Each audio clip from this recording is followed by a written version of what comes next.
So chapter 22, the end, is called A Warm Wind. I wonder what that means. This has been a good book, huh, Roxy? Yeah, it's been a good book. And it looks like Wilbur got saved, so no bacon for Roxy. I know, no bacon. No bacon for Roxy, at least not from Wilbur anyway. Yeah, that was a good book. So we will check out the last chapter. Here we go. A Warm Wind.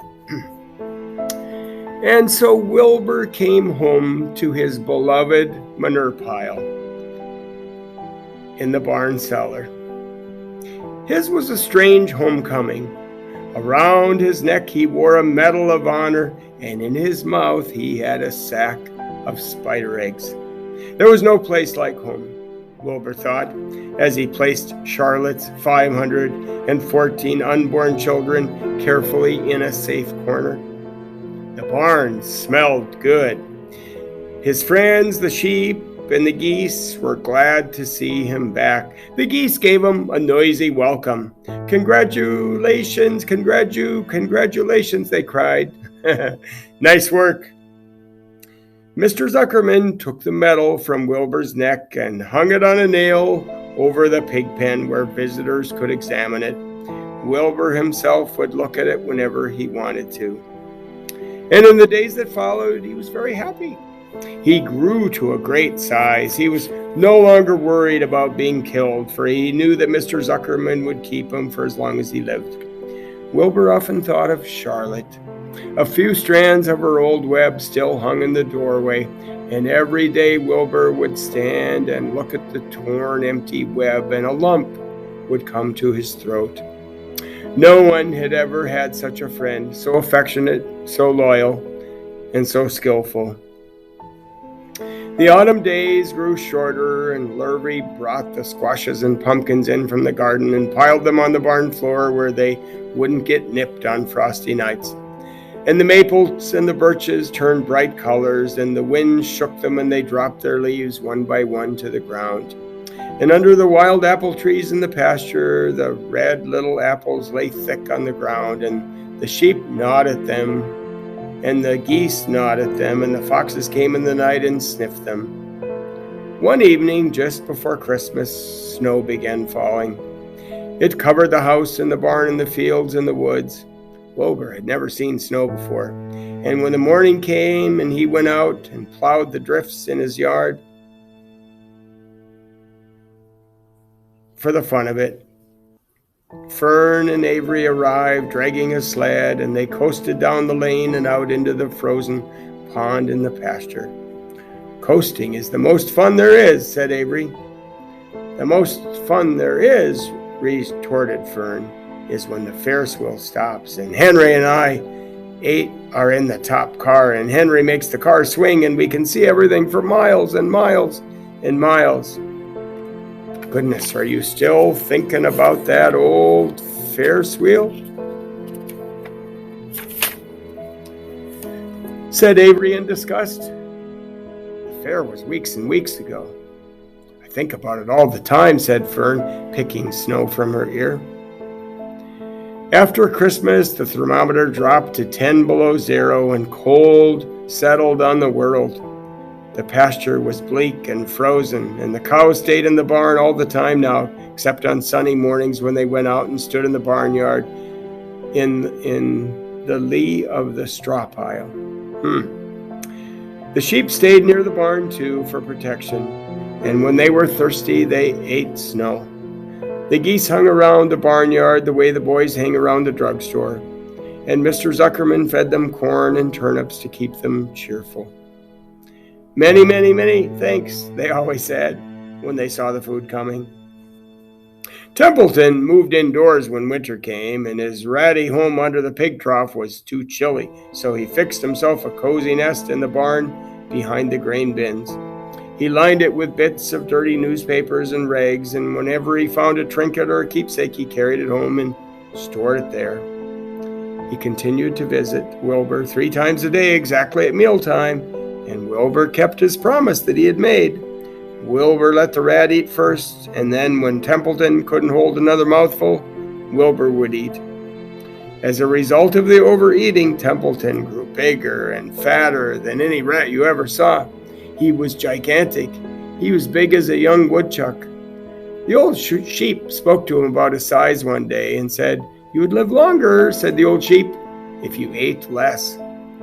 "Who wants to live forever?" sneered the rat.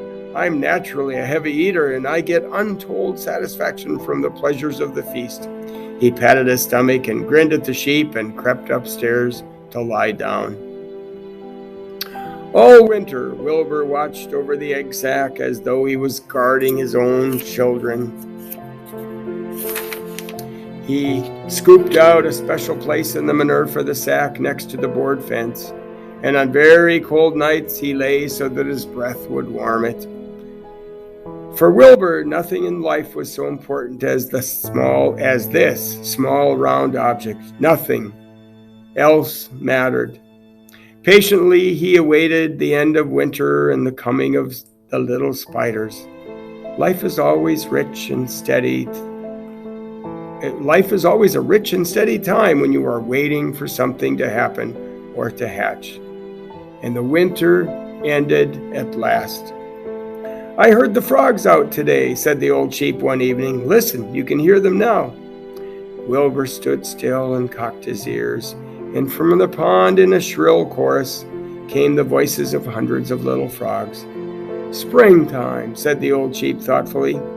"Another spring." And as she walked away, Wilbur saw a new lamb following her. It was only a few hours old. The snows melted and ran away. The streams and the ditches bubbled and chattered with rushing water. A sparrow with a streaky breast arrived and sang. The light strengthened and the mornings came sooner, and almost every morning there was another new lamb in the sheepfold. The geese was setting on 9 eggs. The sky seemed wider and the warm wind blew. The last remaining strands of Charlotte's old web floated away and vanished.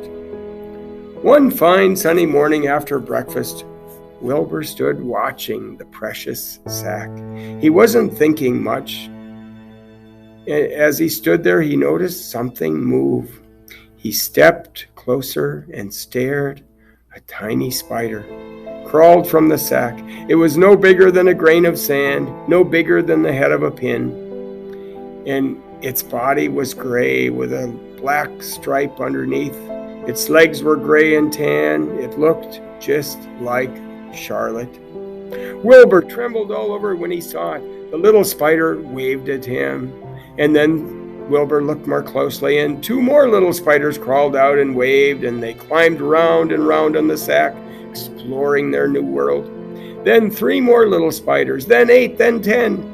Charlotte's children were here at last. Wilbur's heart pounded. He began to squeal, and then he raced in circles, kicking manure in the air, and he turned a backflip. Then he planted his front feet and came to a stop in front of Charlotte's children. "Hello there," he said. The first spider said hello, but its voice was so small that Wilbur couldn't hear it. "I'm an old friend of your mother's," said Wilbur. "I'm glad to see you. Are you all right? Is everything all right?" The little spiders waved their forelegs at him. Wilbur could see by the way they acted that they were glad to see him. "Is there anything I can get you? Is there anything you need?" The young spiders waved. For several days and several nights they crawled here and there and up and down and around and about, waving at Wilbur, trailing tiny drag lines behind them and exploring their new home. There were dozens and dozens of them. Wilbur couldn't count them, but he knew that he had a great many new friends. They grew quite rapidly. Soon each was as big as a BB shot. They made tiny webs near the sack. Then came a quiet morning when Mr. Zuckerman opened the door on the north side, and a warm draft of rising air blew softly through the barn cellar. The air smelled of damp earth and of spruce woods and of sweet springtime. The baby spiders felt the warm updraft, and one spider climbed to the top of the fence. Then it did something that came as a great surprise to Wilbur.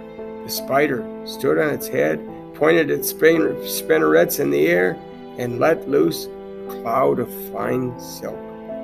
The silk formed a balloon, and as Wilbur watched, the spider let go of the fence and rose in the air.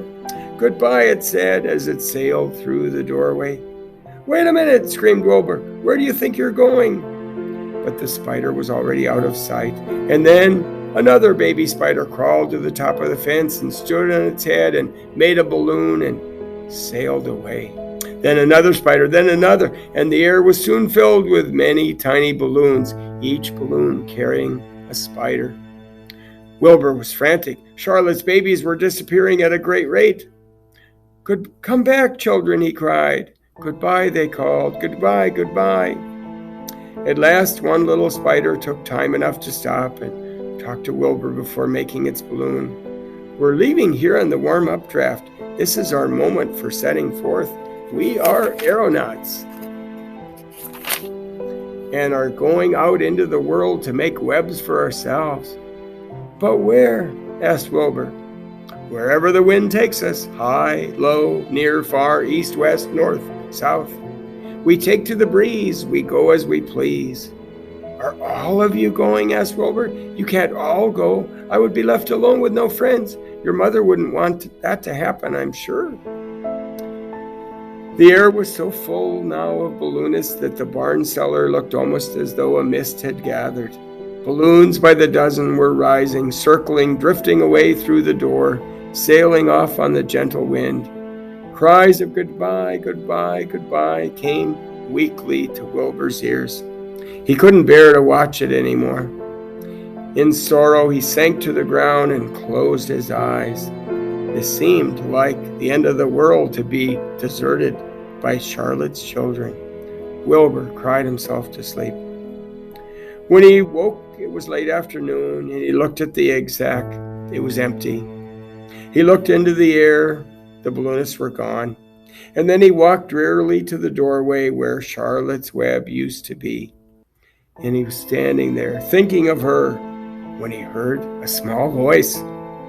"Salutations," it said. "I'm up here." "So am I," said another tiny voice. "So am I," said a third voice. "Three of us are staying. We like this place, and we like you." Wilbur looked up, and at the top of the doorway were three small webs being constructed, and on each web, working busily, was one of Charlotte's daughters. "Can I take this to mean," asked Wilbur, "that you definitely have decided to live here in this barn cellar, and that I'm going to have three friends?" "You can indeed," said the spiders. "What are your names, please?" asked Wilbur, trembling with joy. "I'll tell you my name," replied the first little spider, "if you'll tell me why you're trembling." "I'm trembling with joy," said Wilbur.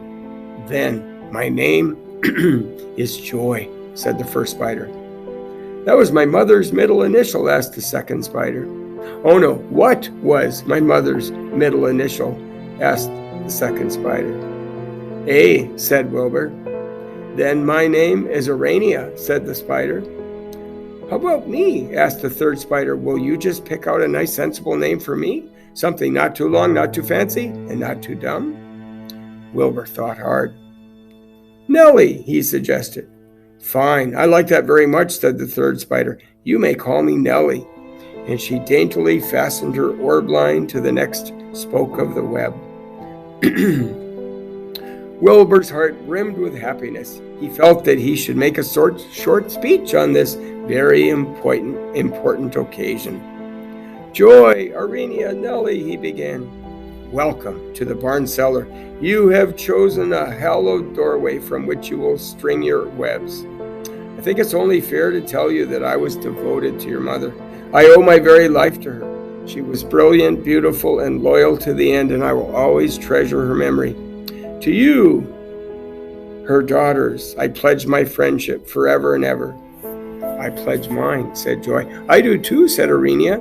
"And so do I," said Nellie, who had just managed to catch a small gnat. It was a happy day for Wilbur, and many more happy, tranquil days followed. As time went on and the months and the years came and went, he was never without friends. Fern did not come regularly to the barn anymore. She was growing up and was careful to avoid childish things like sitting on a milk stool near a pig pen. But Charlotte's children and grandchildren and great-grandchildren, year after year, lived in the doorway. Each spring there were new little spiders hatching out to take place of the old, and most of them sailed away on their balloons, but always 2 or 3 stayed and set up housekeeping in the doorway. Mr. Zuckerman took care of Wilbur all of the rest of his days, and the pig was often visited by friends and admirers, for nobody ever forgot about the year of his triumph and the miracle of the web. Life in the barn was very good, night and day, winter and summer, spring and fall, dull days and bright days. It was the best place to be, thought Wilbur, this warm, delicious cellar, with the garrulous geese, the changing seasons, the heat of the sun, the passage of the swallows, the nearness of the rats, the sameness of the sheep, the love of the spiders, the smell of the manure, and the glory of everything. Wilbur never forgot Charlotte. Although he loved her children and her grandfather dearly, none of the new spiders ever quite took her place in his heart. She was in a class by herself. It's not often that someone comes along with a friend who is very true and a good writer. Charlotte was both. Wow. That's the end of Charlotte's Web by E.B. White. What a powerful book.